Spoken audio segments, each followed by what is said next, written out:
Assalamualaikum warahmatullahi wabarakatuh. Bismillahirrahmanirrahim. Alhamdulillah alladzi an'amana bi ni'matil iman wal islam. Asyhadu an la ilaha illallah wahdahu la syarika lah. Wa asyhadu anna Muhammadan abduhu wa rasuluhu la nabiyya ba'dah. قال الله تعالى في كتابه الكريم أعوذ بالله من الشيطان الرجيم بسم الله الرحمن الرحيم يا أيها الذين آمنوا اتقوا الله حق تقاته ولا تموتن إلا وأنتم مسلمون وقال أيضا يا أيها الذين آمنوا كتب عليكم الصيام كما كتب على الذين من قبلكم لعلكم تتقون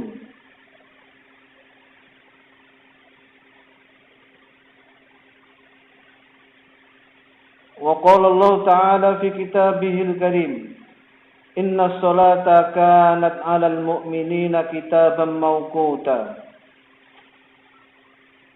Allahumma salli ala Muhammad wa ala alihi wa ashabihi wa man tabi'ahum bi ihsanin ila yaumil qiyamah. Ayuhal hadirun al-mustami'un al-ahibba rahimakumullah. Para pemirsa yang dimuliakan Allah, marilah kita pertama tidak lupa memanjatkan syukur alhamdulillah kehadirat Allah Subhanahu wa taala atas limpahan nikmat iman, Islam dan kesehatan serta kesempatan yang diberikan oleh Allah Subhanahu wa taala kepada kita kaum muslimin. Yang pertama, Allah pertemukan kita di bulan ini dengan bulan yang agung, bulan yang penuh berkah, penuh maghfirah. Syukur alhamdulillah kita dipertemukan oleh Allah dengan bulan yang mulia, di mana turunnya Al-Quran pada bulan ini, yaitu bulan Ramadan.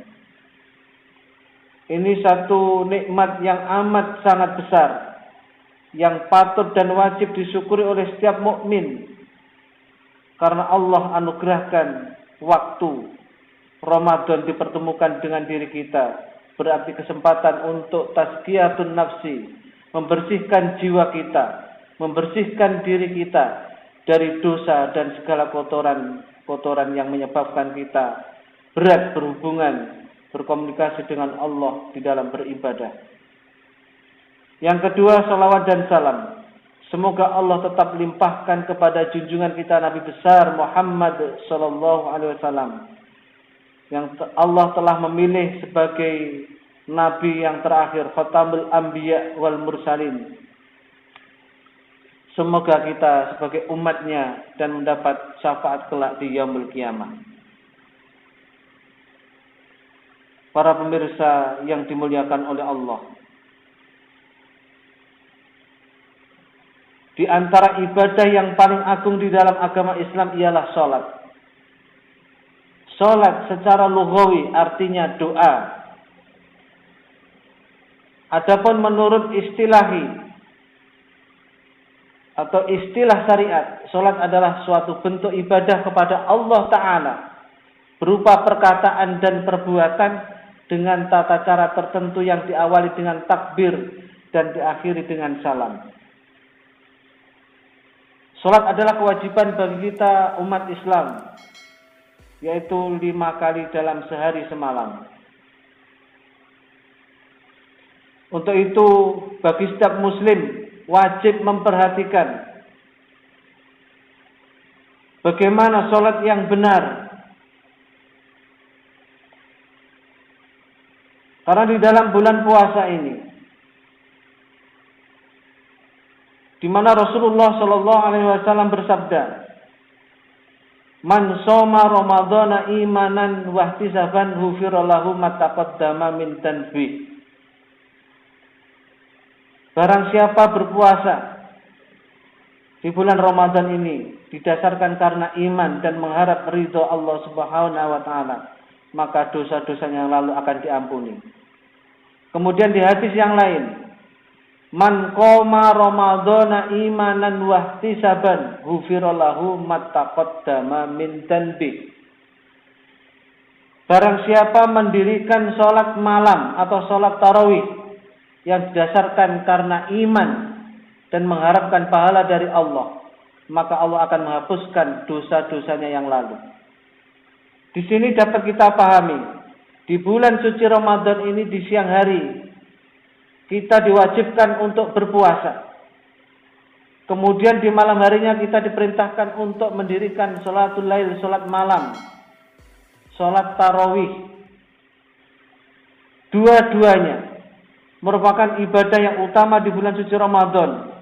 Di samping ibadah yang ditakdirkan, yang digariskan oleh Islam, oleh Allah dan Rasulnya sebagai ibadah yang mampu menghapuskan dosa-dosa kita. Lalu sholat yang bagaimanakah yang mampu menghapuskan dosa-dosa yang telah dilakukan oleh umat manusia sebelumnya di bulan Ramadan ini? Yaitu ibadah yang tentunya memperhatikan syarat rukun, adab dan lain sebagainya. Bukan sholat yang dikerjakan, sholat malam yang dikerjakan untuk meraih sebanyak-banyak rakaat. Karena kualitas sholat atau mutu sholat itu bukan terletak pada banyaknya rakaat yang dikerjakan. Akan tetapi mutu sholat itu terletak pada sholat itu sendiri. Bagaimana sholat itu dikerjakan. Sungguh memprihatinkan kalau kita di dunia maya sekarang ini ditayangkan satu video di mana sholat tarawih dikerjakan dengan sangat cepat, bahkan seperti kilat. Sehingga sholat tarawih itu bisa dikerjakan dalam waktu sekejap tanpa memperhatikan syarat rukun, terutama masalah tumak ninah. Karena tumak ninah di dalam sholat itu merupakan satu hal yang wajib dihadirkan. Karena itu salah satu rukun sholat. Membaca surah Al-Fatihah, seperti sujud, seperti kita rukuk. Jadi kalau orang mengerjakan sholat tanpa memperhatikan tumak ninah dalam sholat, maka menurut para ulama sholatnya tidak sah.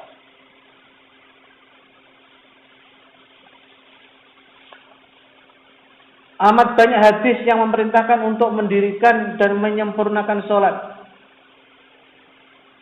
Maka disinilah kita perlunya belajar. Kita saling menasihati, saling mengingatkan kepada saudara-saudara kita.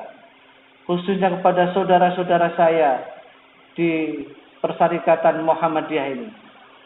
Marilah kita semuanya memperhatikan hadis-hadis Rasul yang berkenaan dengan bagaimana mengerjakan sholat itu secara sempurna.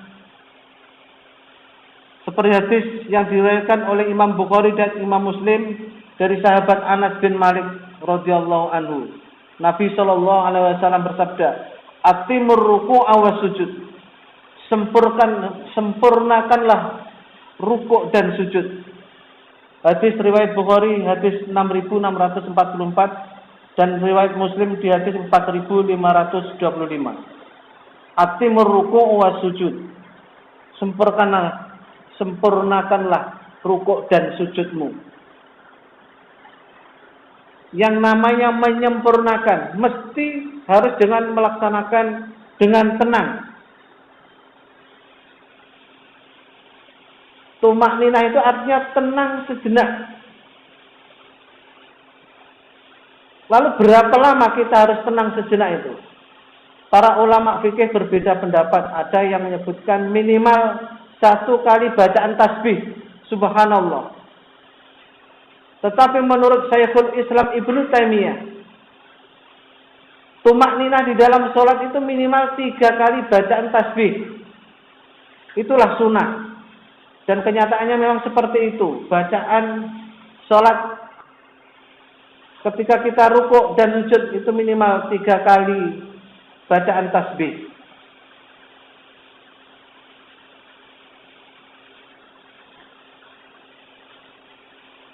Jadi marilah ketika kita rukuk, ketika kita sujud, ketika kita duduk di antara dua sujud, ketika kita iktidal, semuanya itu harus dikerjakan dengan tumakninah.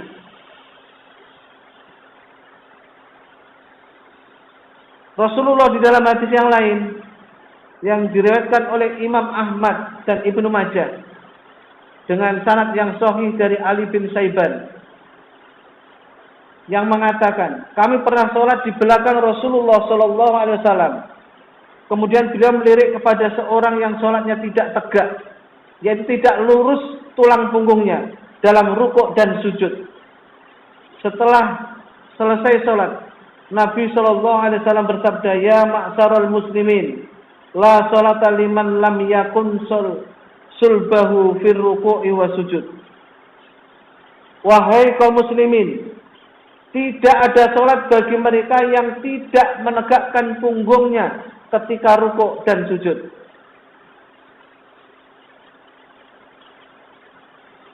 Ini Rasul mengingatkan kepada umat Islam. Jadi tidak termasuk sholat orang yang tidak lurus punggungnya ketika rukuk dan sujud. Biasanya orang yang mengerjakan tidak seperti ini dikerjakan dengan malas-malasan, aras-arasan. Ini berbahaya sekali saudara-saudara kaum muslimin yang berbahagia. Hadis ini adalah dalil bahwa berdiri, duduk, dan tumakninah adalah rukun dalam sujud dan sholat. Lalu hadis yang ketiga, Abu Ya'la meriwayatkan dalam musnadnya dengan sanad yang hasan. Nabi Shallallahu Alaihi Wasallam melihat seorang laki-laki yang sedang sholat namun tidak menyempurnakan rukuknya dan seperti ayam yang sedang mematuk dan sujudnya. Karena sujudnya sangat cepat sekali, rukuknya juga sangat cepat sekali. Maka beliau bersabda, "Lau mata hada ala ma huwa alaihi mata ala ghairi millati Muhammadin." Kalau orang ini mati dengan kondisi sholat yang demikian, maka dia mati bukan di atas ajaran Muhammad. Berarti mati dalam keadaan tidak muslim. Illa wa antum muslimun, wala tamutunna illa wa antum muslimun. Padahal Al-Quran menyatakan, memerintahkan, janganlah kalian mati kecuali mati dalam keadaan Islam, berserah diri kepada Allah.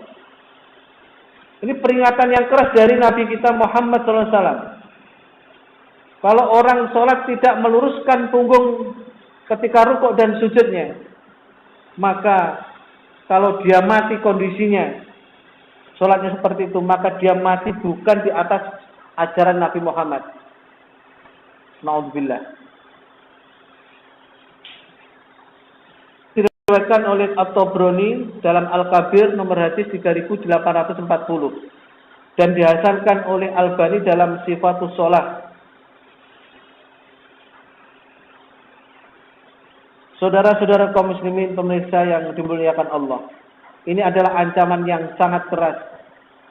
Orang yang melakukan perbuatan tersebut dikhawatirkan akan mati dalam keadaan su'ul khotimah, mati tidak di atas Islam.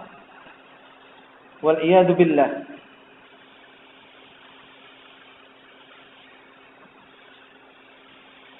Yang keempat, Imam Ahmad juga meriwayatkan sebuah hadis dari Abu Hurairah yang mengatakan Rasulullah SAW memerintahkanku 3 perkara dan melarangku 3 perkara. Wa nahani an naqratin kanaqratid dik wa igna'i ka igna'il kalbi wal tifati kal tifati sa'labi.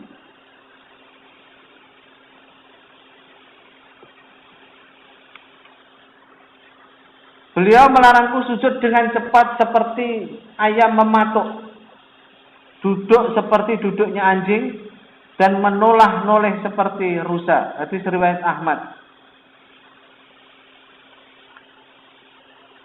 Hadirin yang dimuliakan oleh Allah, melakukan sholat dengan tergesa-gesa tanpa memperhatikan syarat dan rukun di dalam, memburu banyaknya rakaat dan memburu cepat selesainya sholat, perbuatan yang akan mendatangkan kebahagiaan kita. Untuk itu marilah kita mengajak keluarga kita, saudara-saudara kita, handai taulan kita, agar memperhatikan peringatan-peringatan dari Rasul kita, peringatan Allah dan Rasulnya, dan selalu mempelajari Islam ini, terutama hadis-hadis yang berkenaan dengan bahasan kita, yaitu tentang sholat. Jangan tinggalkan tumak ninah di dalam sholat, karena orang yang mengerjakan dengan tidak itu seperti yang digambarkan oleh sebuah hadis, tak rujuk saudaun muslimatun wa qala li sahibiha doya'aka kama doya'tani. Jadi sholat yang tidak dikerjakan dengan tumak ninah itu naik ke atas, itu dalam keadaan saudaun, hitam pekat, saudaun muslimatun, hitam pekat, gelap gulita. Wa qala li sahibiha, lalu dikatakan kepada orang yang sholat itu, yang mengerjakan sholat seperti itu, doya'aka, Allah telah menghilangkan pahalamu, kama doya'tani, sebagaimana engkau menghilangkan aku di dalam sholat.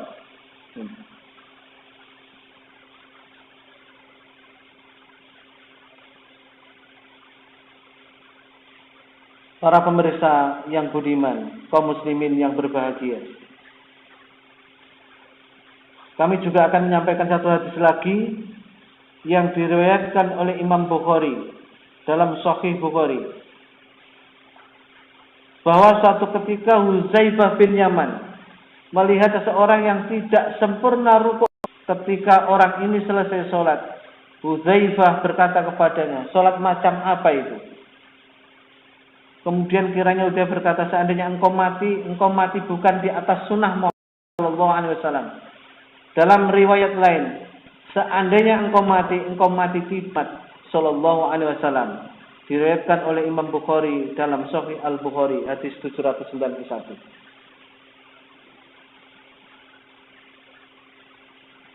Jamaah kaum muslimin yang berbahagia, di lain riwayat Imam Ahmad dari sahabat Tolak bin Ali radhiyallahu anhu, beliau mengatakan Rasulullah pernah bersabda, la yanzurullah azza wa jalla ila salati abdin la yuqimu fiha sulbahu baina ruku'iha wa sujudiha. Allah tidak akan melihat seorang hamba yang tidak meluruskan tulang punggungnya ketika rukuk dan sujud. Albani menganggap sanadnya baik dalam as-sihah, as-sahihah, yaitu hadis ke 2536. Jadi Allah tidak akan melihat orang yang sholat tetapi tidak tumak ninah di dalam sholatnya. Artinya ketika rukuk dia tidak menyempurnakan rukuknya, ketika sujud dia juga tidak menyempurnakan sujudnya.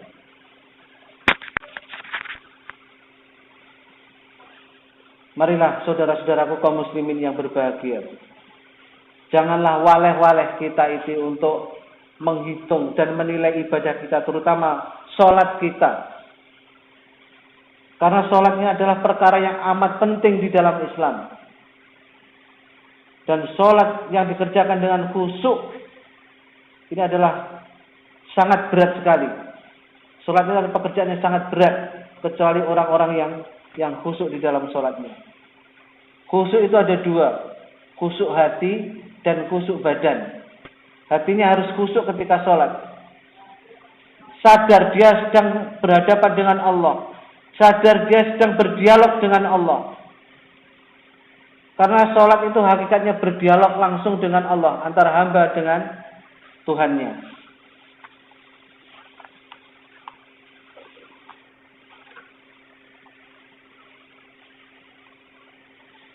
Lalu khusyuk badan itu khusyuk yang bagaimana? Ketika sholat, orang hanya mengerjakan gerakan-gerakan sholat sebagaimana yang dicontohkan oleh Nabi. Tidak melakukan gerakan-gerakan atau perbuatan-perbuatan lain di luar sholat. Umpama sholat sambil menoleh ke kanan, ke kiri, melihat ke atas, ke bawah.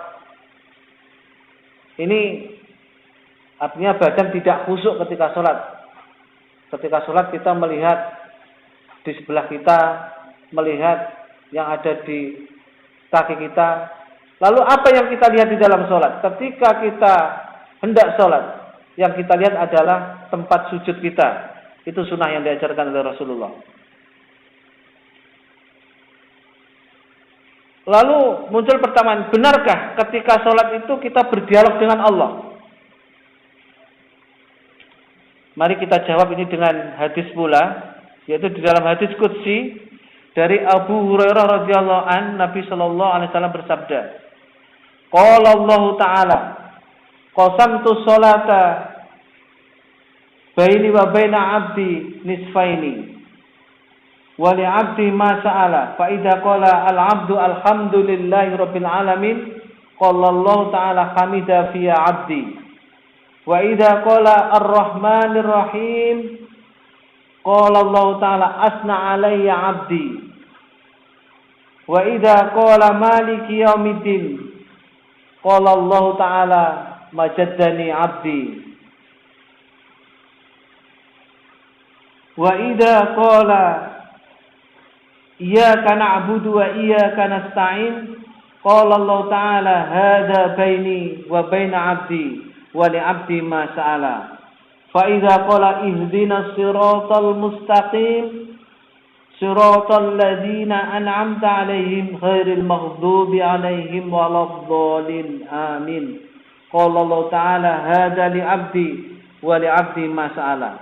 Ini dalam satu hadis qudsi Allah berfirman, aku membagi sholat antara diriku dan hambaku menjadi dua. Qasamtu sholata baini wa baina abdi nisfaini. Apabila hambaku mengucapkan alhamdulillahi rabbil alamin, maka Allah akan menjawab hamida fiya abdi, hambaku memujiku. Jika hamba mengucapkan ar-rahmanir rahim, maka Allah akan mengatakan asna alayya abdi, hambaku mengulang pujiannya untukku. Wa idza qala abdi maliki yaumiddin qala Allah ta'ala majaddani abdi. Apabila hambaku membaca maliki yaumiddin, maka Allah akan mengucapkan hambaku mengagunganku, majaddani abdi. Dalam riwayat lain Allah berfirman,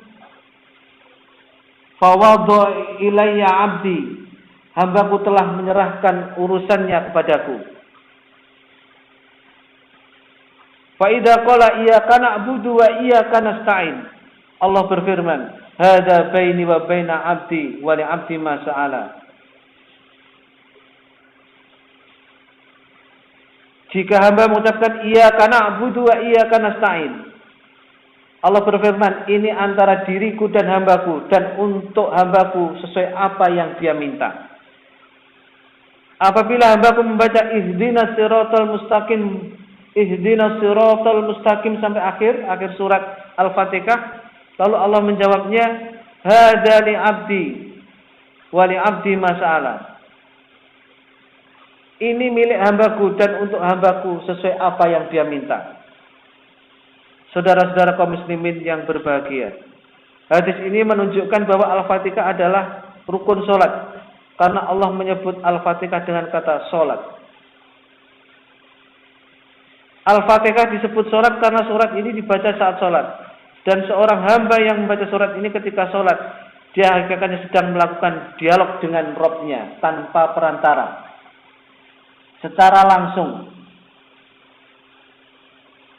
Makanya menurut sunnah, Rasulullah itu ketika membaca surah Al-Fatihah, setiap ayat dia berhenti, beliau berhenti. Tidak menyambungnya. Alhamdulillahi Rabbil Alamin.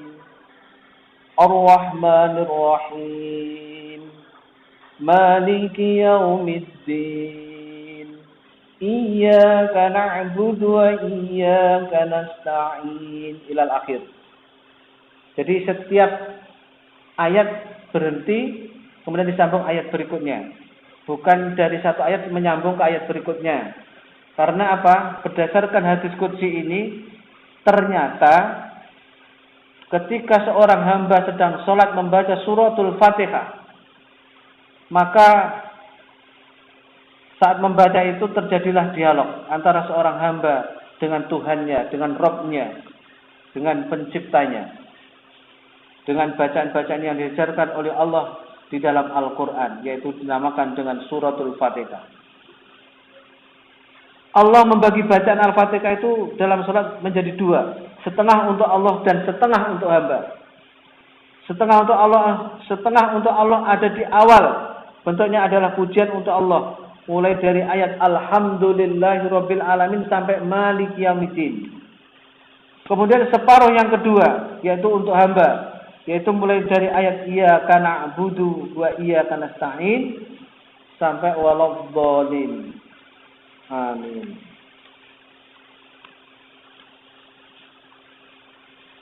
Sementara setengah untuk hambanya yaitu doa mohon petunjuk agar seperti orang yang telah mendapatkan nikmat. Ada satu ayat yang dibagi dua yaitu Iyyaka na'budu wa iyyaka nasta'in.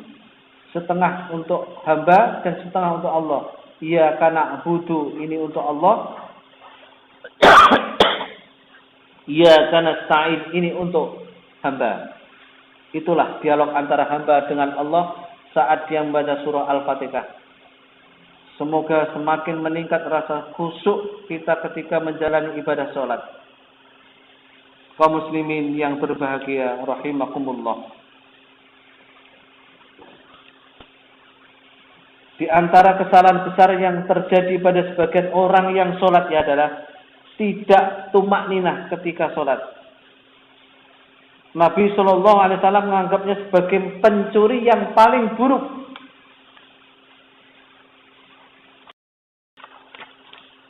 Sebagaimana disebutkan dalam Musnad Imam Ahmad, Nabi Shallallahu Alaihi Wasallam beliau bersabda, Aswa'an nasi sariqatun allati yasriku min sholatihi. Qalu, ya Rasulullah, wa kaifa yasriku min sholatihi? Qala la yatimu ruku'uha wa la sujuduha. Sejahat-jahat pencuri adalah yang mencuri dari sholatnya. Lalu para sahabat bertanya, wahai Rasulullah, bagaimana mencuri dari sholat? Rasulullah bersabda, dia tidak sempurnakan rukuk dan sujudnya. Hadis riwayat Ahmad, nomor hadis 11.532. Disahihkan oleh Albani dalam Shahihul Jami' hadis ke-986. Kaum muslimin yang dimuliakan oleh Allah Subhanahu wa taala. Maka Nabi Shallallahu Alaihi Wasallam menganggap perbuatan mencuri dalam sholat ini lebih buruk, lebih hina daripada mencuri harta. Ini bisa dikatakan koruptor dalam sholat. Itu lebih berbahaya daripada koruptor harta bagi dirinya. Tumak ninah ketika mengerjakan sholat adalah bagian dari rukun sholat. Sholat tidak sah kalau tidak tumak ninah. Nabi SAW pernah berkata kepada orang yang sholatnya salah, Idza kumta ila sholati fakabbir, sumakra ma tayassara ma'aka minal Qur'an, sumarka hatta tatma'inna rafi'an, sumarfa hatta ta'tadila qa'iman, sumasjud hatta tatma'inna sajidan, sumarfa hatta tatma'inna jalisan, sumasjud hatta tatma'inna sajidan. Suwaqnal dzalika fi sholatika kullaha. Rasulullah sallallahu alaihi wasallam bersabda, jika Anda hendak mengerjakan sholat, maka bertakbirlah, lalu bacalah ayat Al-Quran yang mudah bagi Anda. Kemudian rukuklah sampai benar-benar rukuk dengan tumak ninah. Lalu bangkitlah dari rukuk hingga kamu berdiri tegak. Setelah itu sujudlah sampai benar-benar sujud dengan tumak ninah. Lalu angkat kepalamu untuk duduk sampai benar-benar duduk dengan tumak ninah.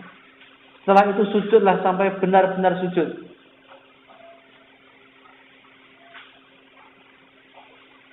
Kemudian lakukanlah seperti itu pada seluruh sholatmu. Hadis riwayat Bukhari nomor hadis 757 dan riwayat Muslim nomor hadis 397 dari sahabat Abu Hurairah. Para ulama mengambil kesimpulan dari hadis ini bahwa orang yang rukuk dan sujud namun tulangnya belum lurus, maka sholatnya tidak sah dan dia wajib mengulangnya. Sebagaimana Nabi SAW berkata kepada orang yang tata cara sholatnya masih salah, ulangilah sholatmu, sejatinya Anda belumlah sholat. Para pemirsa yang budiman yang dimuliakan oleh Allah Subhanahu wa taala. Pada sore hari ini bahasan kita adalah jangan tinggalkan tumak ninah di dalam sholat. Mari di sisa Ramadan yang tinggal sebentar lagi ini kita maksimalkan ibadah kita, sholat yang benar, puasa yang benar. Jangan seperti apa yang disinyalir oleh Nabi kita Muhammad SAW. Rubba sha'imin laisa lahu min syamilal ju' wal atas, wa rubba qa'imin laisa lahu ila sahra. Laisa lahu ila sahra min qiyamihi ila sahra. Boleh jadi orang yang berpuasa itu tidak mendapatkan apa-apa kecuali hanya mendapatkan haus dan lapar. Dan boleh jadi orang yang mengerjakan sholatul malam, sholatul lail atau sholat tarawih tidak mendapatkan pahala apa-apa selain rasa kantuk belaka. Saya yakin dengan peringatan-peringatan seperti ini maka akan terjadi dalam kehidupan yang sesungguhnya. Dan benarlah yang terjadi itu. Mudah-mudahan kita semua kaum muslimin, khususnya warga Muhammadiyah, selalu menjaga sholatnya, selalu menjaga puasanya dengan sebenar-benarnya, sehingga puasa dan sholatnya diterima di sisi Allah Subhanahu wa taala. Demikian kajian sore hari ini yang bisa saya sampaikan. Apabila ada perkataan, ucapan dan perbuatan yang kurang berkenan, saya sebagai manusia biasa tidak lupa mohon maaf dan mohon diingatkan agar kesalahan yang terjadi tidak berlarut-larut. Saya akhiri, qul afu minkum fastabiqul khairat. Wassalamualaikum warahmatullahi wabarakatuh.